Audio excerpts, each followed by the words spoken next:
ஆசியாவிலேயே இரண்டாவது பெரிய நூலகம் எங்கு உள்ளது? சென்னை, தமிழ்நாடு.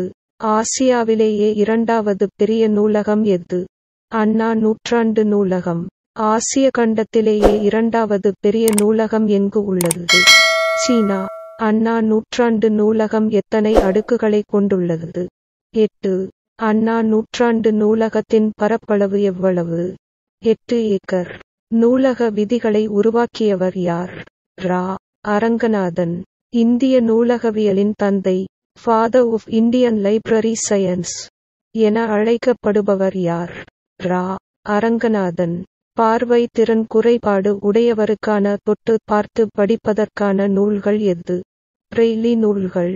அண்ணா நூற்றாண்டு நூலகத்தில் பார்வை திறன் குறைபாடு உடையவருக்கான பிரிவு தொட்டு பார்த்து படிப்பதற்கான பிரெய்லி நூல்களை கொண்ட பகுதி எந்த தளத்தில் உள்ளது? தரைத்தளம். அண்ணா நூற்றாண்டு நூலகத்தில் குழந்தைகளுக்கான பகுதி எந்த தளத்தில் அமைந்துள்ளது?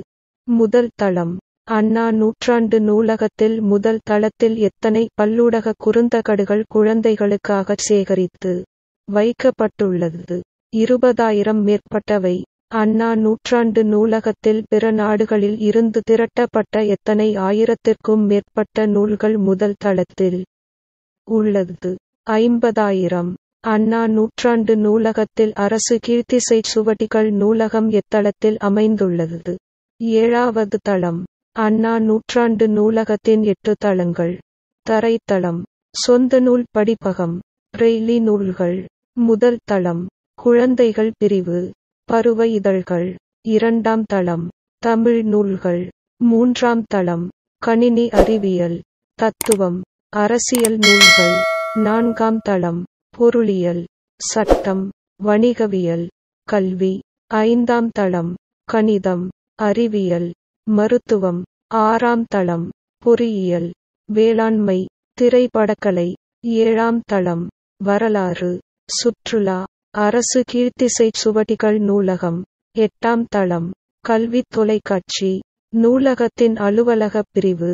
நூலகத்தில் படித்து உயர்நிலை அடைந்தவர்களுள் சிலரை கூறுக. அறிஞர் அண்ணா, ஜவஹர்லால் நேரு, அண்ணல் அம்பேத்கர், காரல் மார்க்ஸ்.